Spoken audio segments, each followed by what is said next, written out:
בנישקי בונו. היום אני ויאנה שיחקנו בבד וורס במיינקראפט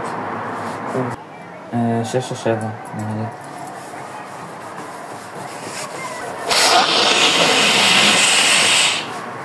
מה הדבר שאתה הכי שונא בבית ספר? שיעור מתמטיקה. זה השיעור האהוב עליי. אתה יודע למה? למה? כי הייתי תף בטירוף. הייתי תף? כן. אבל מורה לתנ"ך תף. כן.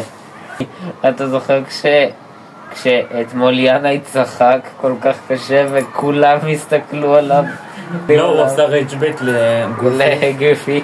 You might not know it, but I'm a dirty glove. What am I calculating? 6, 7, 41.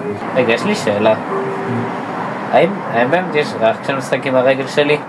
הפיט של רז, זה פיט מועתק, yours.